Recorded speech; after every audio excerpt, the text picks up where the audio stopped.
პარტია საქართველოსთვის საპარლამენტო საქმიანობას მომავალ სასესიო კვირას დაიწყებს. ტექნიკურ საკითხებთან დაკავშირებით დღეს შალვა კერესელიძე პარლამენტის თავმჯდომარეს შალვა პაპუაშვილს შეხვდა. როგორია გახარიას პარტიის პოზიცია ბოიკოტის შეწყვეტის შესახებ? თეონა მანაგაძე გვერდდება პირდაპირ ეთერში, რომელიც აღნიშნულ თემაზე უფრო მეტს გვეტყვის. თეონა, გისმენთ. ლეგიტიმური არის თუ არა მე-11 მოწვევის პარლამენტი, ეს იყო მთავარი კითხვა, რომლითაც დღეს მიმართეთ პარლამენტში მოსულ შალვა კერესელიძეს. მისი პასუხი იყო უცნაური. უცნაური, იმიტომ რომ მან თქვა, რომ პარლამენტი არის არალეგიტიმური და მისი განცხადებით, ვისაც რა უნდა შეუძლია ის დაუძახოს ამ მოწვევის პარლამენტს. ამ პოზიციიდან გამომდინარე, მისი პოზიცია იყო ამ შემთხვევაში უცნაური, იმის გათვალისწინებით, რომ ისინი აპირებენ მე-11 მოწვევის პარლამენტში ბოიკოტის შეწყვეტას და უკვე მომავალი კვირიდან საპარლამენტო საქმიანობის დაწყებას.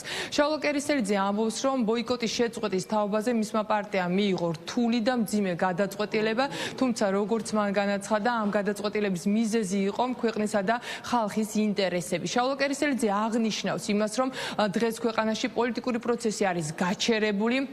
და ამ შემთხვევაში მისი პარტიის მიზანი არის, რომ პარლამენტში იყოს კვალიფიციური და საქმიანი ოპოზიცია.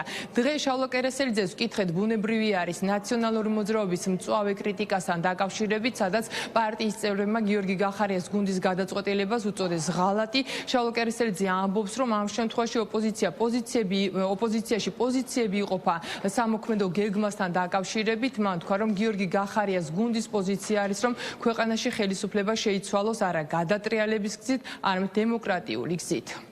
შეიძლება აღარ აქვს ხა ლეგიტიმურია თუ არ არის ლეგიტიმური. ფაქტი არის სახეზე, რომ ხელისუფლებას ამ შემთხვევაში მართავს ოცნება, თავისი ინსტიტუციებით ღებულობენ კანონებს, იღებენ გადაწყვეტილებებს. ამ პარლამენტს ჩვენ ლეგიტიმაციას არ ვაძლევთ, მაგრამ ეგ არ ნიშნავს იმას, რომ ამ პარლამენტში არ შემოვდივართ, იმიტომ რომ პოლიტიკური პროცესები პრაქტიკულად გაჩერდა. და თქვენ ამუშავებთ ამ გაჩერებულ ყოველ შემთხვევაში აი ამ გაჩერებულ პროცესში ჩვენ მივიღებთ აქტიურ მონაწილეობას ქვეყნის და ხალხის ინტერესებიდან გამომდინარე. საქმიანი რაში გამომიხატება? რაში გამომიხატება და ინიციატივებში. გამოიხატება ხალხის საზოგადოების და ქვეყნის წინაშე არსებული პრობლემების გადაწყვეტაში, მონაწილეობის მიღებაში. ნაციონალური მოძრაობა ბევრ რაღაცას არასწორად აფასებს და ბევრ რაღაცას არასწორად მოქმედებს ქვეყნის ინტერესებიდან გამომდინარე. მათ შორის ერთ-ერთი იყო სწორედ 2025 წლის ადგილობრივი თვითმმართველობის არჩევნები, თვის ბოიკოტის გამოცხადება და სწორედ ეს 4 ოქტომბერი იყო საფუძველი იმისა, რომ დღეს რაც ხდება ქვეყანაში. გიორგი გახარიას პარტიას მე-11 მოწვევის პარლამენტში აქვს 12 მანდატი, ისინი წარმოდგენილი იქნებიან 12 დეპუტატის, პარტიის 12 წევრით საკანონმდებლო ორგანოში. როგორც უკვე გითხარით, მისი გუნდი აპირებს პარლამენტში საქმიანობა უკვე დაიწყოს მომავალი კვირიდან. მომავალ კვირას არის სასესიო კვირა და სავარაუდოდ ისინი პარლამენტში უკვე გამოჩნდებიან ოფიციალურად სწორედ სამშაბათის პლენარულ სხდომაზე და სწორედ აქედან დაიწყება მათი მხრიდან ბოიკოტის შეწყვეტა.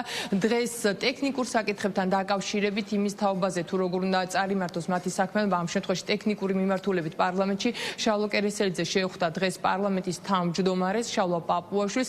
ბუნებრივი არის, ჩვენ ვკითხეთ იმის თაობაზე შალვა კერესელიძეს, ვის შეხვდა დღეს და მისი პასუხი იყო პარლამენტის თავმჯდომარეს. შესაბამისად, ამის შემდეგ ისევ დაუსვით მას კითხვას იმის თაობაზე, რომ თუ კი პარლამენტი არის არალეგიტიმური, ამ შემთხვევაში პარლამენტს როგორ ყავს ლეგიტიმური თავმჯდომარე. მისი პასუხები უკვე თქვენ მოისმინეთ პირდაპირ ეთერში, როგორი იქნება მათი სამოქმედო გეგმა, როგორი იქნება მათი საპარლამენტო საქმიანობა, ამას ჩვენ უკვე მომავალი კვირიდან ვნახავთ. მადლობა, პარლამენტიდან პირდაპირ ეთერში თეონა მანაგაძე საუბრობდა.